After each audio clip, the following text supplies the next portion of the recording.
Good morning dear students. आपके अपने YouTube channel learning with Rajesh में आपका बहुत बहुत स्वागत है। जैसा कि आपको पता है, हमने अपनी जीके क्लासेस में जैन धर्म स्टार्ट किया हुआ था। कल हमने जैन धर्म का पार्ट 1 देखा। आज हम जैन धर्म और बौद्ध धर्म की कंपैरेटिव स्टडी करने जा रहे हैं, जो कि कम्पिटिटिव एग्ज़ाम के लिए वेरी इंपॉर्टेंट पॉइंट आता है। कई बार मैंने एग्ज़ाम में देखा है। तो देखिए कि सबसे पहले हम जैन धर्म और बौद्ध धर्म में समानताओं के बारे में जानेंगे। कि जैसे कि आपको पता है कि दोनों धर्मों की शिक्षाएं उपनिषदों पर आधारित हैं। यानी उन्होंने अपनी जो मुख्य शिक्षाएं हैं, चाहे वो पंचशील सिद्धांत है या अणुव्रत सिद्धांत हैं, तो सभी सिद्धांत उन्होंने उपनिषदों से लिए हैं, यानी उपनिषदों पर उनकी शिक्षाएं आधारित हैं। उसके बाद दोनों धर्मों में जाति प्रथा का विरोध किया गया है, यानी चाहे वो बौद्ध धर्म हो या जैन धर्म हो, दोनों ही जाति प्रथा को नहीं मानते हैं। यानी कोई भी जाति के लोग उन धर्मों में शामिल हो सकते थे और वो उनसे अच्छा बिहेव करते थे। दोनों ही धर्म अहिंसा में विश्वास रखते हैं, यानी किसी के साथ मारपीट, किसी के साथ ज्यादती नहीं करनी है। अहिंसा में विश्वास रखते हैं। कर्मवाद पर बल देते हैं, यानी दोनों धर्म कहते हैं कि जैसा कर्म करेंगे वैसे हम बन जाएंगे, इसलिए अच्छे कर्म करो और निर्वाण को प्राप्त हो जाओ। और मुख्य लक्ष्य निर्वाण प्राप्ति, यही लास्ट पॉइंट आ गया है कि दोनों धर्मों का मुख्य लक्ष्य क्या है कि मानव निर्वाण प्राप्त हो जाए। और आपने निर्वाण शब्द का मतलब पढ़ा था कि इस संसार चक्र के बंधनों से मुक्ति पाना। आई होप कि आपको दोनों धर्मों की समानताओं के बारे में पॉइंट्स क्लियर हो गए होंगे। उसके बाद नेक्स्ट पॉइंट आता है कि असमानताएं। जैन धर्म बौद्ध धर्म से प्राचीन है, यानी जैन धर्म बहुत पुराना है, बौद्ध धर्म बाद में प्रचलित हुआ है। उसके बाद जैन धर्म में कठोर तपस्या पर बल दिया जाता है, जबकि बौद्ध धर्म में मध्य मार्ग अपनाया जाता है। यानी अभी भी आपने देखा होगा जैनी में जो श्वेतांबरधारी हैं, वो देखा होगा कि वो बिल्कुल ज़मीन को साफ करके या कुछ महीनों में तो वो बाहर ही नहीं निकलते हैं, मुंह पर पट्टी रखते हैं ताकि कोई कीट उनके मुंह में ना आ जाए या अनजाने में किसी जीव की हत्या ना हो जाए। यानी कठोर तपस्या, जीवन में उन्होंने कठोर तपस्या पर बल दिया है, जबकि बौद्ध धर्म ने मध्य मार्ग अपनाया है। यानी तपस्या भी करो लेकिन इतनी ना करो कि बिल्कुल ही शरीर को ज़्यादा कष्ट हो जाए। उसके बाद जैन धर्म अहिंसा पर ज़्यादा बल देता है। यानी जैन धर्म, जैसे मैंने अभी आपको बताया कि श्वेतांबरधारी ऐसा करते हैं कि उसमें अहिंसा, बिल्कुल अहिंसा तो करनी ही नहीं है, भूल कर भी नहीं करनी है। तो आपने पढ़ा कि जैन धर्म में अहिंसा पर ज़्यादा बल दिया जाता है। उसके बाद त्रिरत्न, जैन धर्म में त्रिरत्न, और जबकि बौद्ध धर्म में अष्टांगिक मार्ग पर बल दिया जाता है। कल एग्जाम में प्रश्न होगा कि इनमें से कौन सा तथ्य, यानी जैन धर्म के बारे में कौन सा कथन सत्य है या सत्य नहीं है, या जैन धर्म के बारे में ये इनमें से कौन सी समानता है या कौन सी असमानता है। इसलिए मैंने इस पॉइंट को इंक्लूड किया है। आई होप कि आप इसे अच्छे से जानेंगे। उसके बाद जैन धर्म में ईश्वर की मान्यता नहीं है, यानी ईश्वर को तो मानता ही नहीं है जैन धर्म के, भगवान होता भी है। जबकि बौद्ध धर्म इसके बारे में मौन है, चुप है। वो ये नहीं कहता कि है और नहीं कहता कि नहीं है, बस कोई मानना नहीं। उसके बाद जैन धर्म भारत तक सीमित रहा, जबकि बौद्ध धर्म विदेशों में भी फैला। आई होप कि आपको पॉइंट क्लियर हो गया होगा। उसके बाद दोनों धर्मों के महत्वपूर्ण बिंदु, जैसे कि हमने 3 वीडियोज़ अभी तक देख ली हैं, बौद्ध धर्म की 2 और जैन धर्म की 1। आज चौथी वीडियो में हम सम अप कर रहे हैं कि कोई पॉइंट्स रह ना जाए या कोई इंपॉर्टेंट पॉइंट जो बार बार एग्जाम में आते हैं वो मैंने यहाँ पर इंक्लूड किए हैं। जैसे कि बोरोबुदुर का स्तूप इंडोनेशिया के जावा द्वीप में जो है, वो सबसे विशाल स्तूप माना जाता है विश्व का, और शैलेंद्र राजाओं ने इसका निर्माण किया था। अब एग्जाम में यही आता है कि स्तूपों के बारे में तो बौद्ध धर्म में हम बहुत ज़्यादा पढ़ते हैं, आज हम स्तूपों के बैकग्राउंड के बारे में भी जानेंगे। यहाँ पर एनसीईआरटी टॉपिक है कि स्तूप के जो महत्वपूर्ण विशेषताएं क्या होती थी, कौन कौन से महत्वपूर्ण स्तूप हैं। उसके बाद महात्मा बुद्ध जी के जो पंचशील सिद्धांत हैं, उन्होंने उनको छांदोग्य उपनिषद से लिया गया है। जैसे कि हमने पहले जाना है कि दोनों धर्मों के मुख्य सिद्धांतों को उपनिषदों से लिया गया है, शिक्षाओं को उपनिषदों से लिया गया है। तो पंचशील सिद्धांत छांदोग्य उपनिषद से लिया गया है। उसके बाद जैन धर्म के मुख्य सिद्धांत सांख्य दर्शन से लिए गए हैं, और हमने दर्शनों के बारे में पढ़ा था कि सांख्य दर्शन कपिल मुनि का सांख्य दर्शन। उसके बाद नेक्स्ट पॉइंट, सुत्त पिटक को बौद्ध धर्म का एनसाइक्लोपीडिया माना जाता है। हमने जाना कि 3 पिटक हैं, सुत्त पिटक, विनय पिटक, अभिधम पिटक, तो इनके बारे में हमने जाना था। आज हमने जाना कि सुत्त पिटक को बौद्ध धर्म का एनसाइक्लोपीडिया माना जाता है। नेक्स्ट, जुन्नेर जो है, पश्चिमी भारत में जुन्नेर नाम के स्थान पर बौद्ध विहारों का विशालतम समूह मिला है, विशालतम समूह मिला है। नेक्स्ट पॉइंट, नागार्जुन जिसे भारत का आइंस्टीन कहा जाता है, उसने प्रथम सदी में चीनी भाषा में, चीन जाकर चीनी भाषा में बौद्ध कृतियों का अनुवाद किया।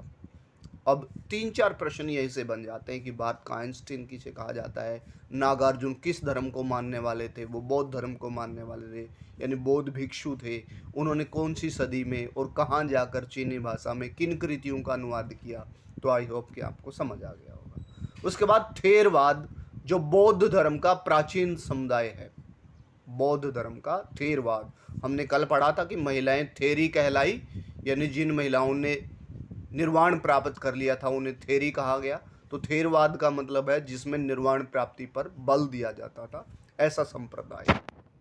उसके बाद नेक्स्ट पॉइंट, कालांतर में जैसे कि हमने 2-3 वीडियो में जाना कि जैसे बौद्ध धर्म के बारे में हमने जाना कि बौद्ध धर्म 2 भागों में बट गया था और जैन धर्म 2 भागों में बट गया था। जैसे बौद्ध धर्म हीनयान और महायान में बट गया था, ठीक है ना, और वो जो श्वेतांबर और नागान जो हमने पढ़ा था कि उसमें बट गया था। अब हम जानेंगे कि हीनयान जो है, हीनयान आगे जाकर 2 भागों में बट गया था, वैभाषिक और सौत्रांतिक। वैभाषिक प्रत्यक्षवाद को मानता है जबकि सौत्रांतिक सुत्त पिटक को महत्व देता है। उसके बाद महायान आगे जाकर के 2 भागों में बट गया था,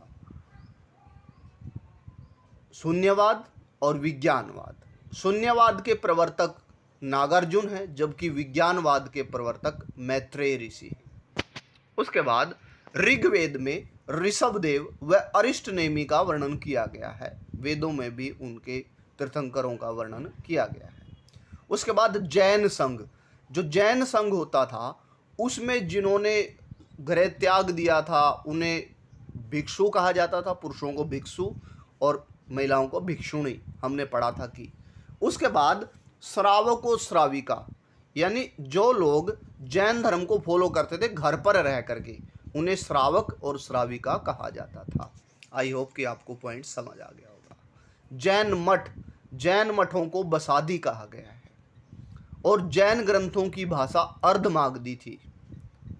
और जबकि हमने पढ़ा कि बौद्ध धर्म की मुख्य भाषा पाली थी, बौद्ध ग्रंथ जो थे मुख्य भाषा पाली थी। और आपने पढ़ा कि महायान जो संप्रदाय था उन्होंने संस्कृत भाषा का भी प्रयोग किया था। उसके बाद चंपा के शासक दधिवाहन की पुत्री चंदना जो है वो महावीर की पहली महिला भिक्षुणी थी।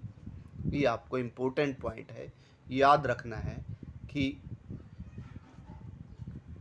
महावीर की पहली महिला भिक्षुणी कौन थी। उसके बाद कई बार एग्जाम में आता है, ये जैन तीर्थंकर दिए हुए हैं और ये उनके मुख्य चिन्ह दिए गए हैं। ऋषभदेव का मुख्य चिन्ह है वृषभ, शांतिनाथ का चिन्ह है हिरण, पार्श्वनाथ का सर्प और महावीर का सिंह। याद करने के लिए आप ये पहले इम्पोर्टेंट है जो मैंने आपको बताया है कि याद करने के लिए वही, याद करने की ट्रिक है, वही सर्प और सिंह है, वही। वैसे वृषभ, ही से हिरण, सर्प से सर्प आपने याद कर लिया और सिंह। आई होप कि आपको याद हो जाएगा। उसके बाद नेक्स्ट पॉइंट, जैसे कि मैंने बताया था कि स्तूपों का बौद्ध धर्म में बहुत ज़्यादा महत्व है।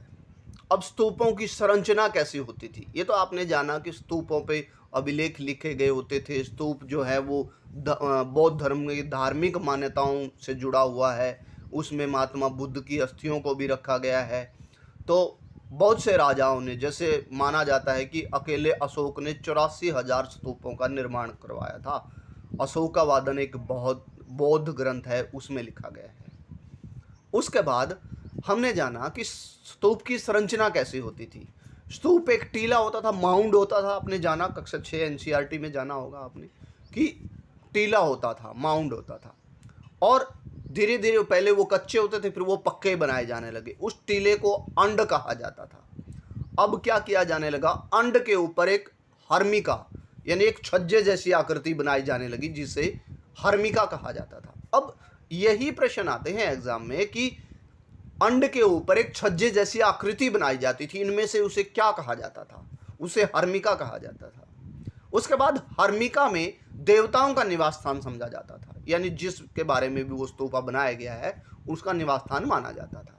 उसके बाद हर्मिका में से एक मस्तूल, हर्मिका से एक मस्तूल निकाला, एक छड़ी सी निकाली जाती थी जिसे यष्टि कहा जाता था, और यष्टि के शिखर पर एक छत्र लगा दिया जाता था। जैसे छत्र हम शादी विवाह में छत्र पहना छत्र होता है, तो वैसे ही छत्र लगाया जाता था, यष्टि पर एक छतरी लगाई जाती थी। उसके बाद चारों ओर परिक्रमा के लिए, यानी स्तूपा के चारों ओर परिक्रमा करने के लिए एक पथ या एक रास्ता होता था, जिसे प्रदक्षिणा पथ कहा जाता था। परिक्रमा पथ या प्रदक्षिणा पथ कहा जाता था। उसके बाद हर एक स्तूप के भव्य द्वार होते थे, जिन्हें तोरण कहा जाता था। अब यहाँ से भी प्रश्न आता है कई बार कि भव्य द्वार होते थे, जिन्हें क्या कहा जाता था।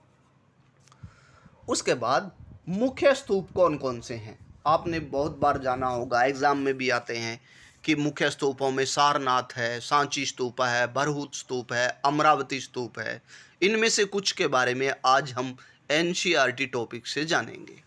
जैसे कि अमरावती आंध्र प्रदेश के गुंटूर जिले में है, जिसका अमरावती जो स्तूपा है, जिसकी खोज 1797 ईस्वी में कॉलिन मैकेंजी ने की थी।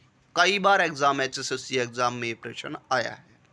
उसके बाद सांची स्तूपा जो है वो मौर्य कालीन महत्वपूर्ण स्तूप माना गया है, जिसकी रचना 3री शताब्दी ईसा पूर्व में अशोक ने करवाई थी। और उनकी खोज, इस सांची स्तूपा की खोज 1818 ईस्वी में जर्नल टाइलर ने की थी। आई होप कि आपको ये पॉइंट भी समझ आया होगा कि सांची स्तूपा के बारे में कौन कौन से मुख्य तथ्य जुड़े हुए हैं। आई होप कि आज के जो मुख्य तथ्य हैं आपको अच्छे से समझ आए होंगे।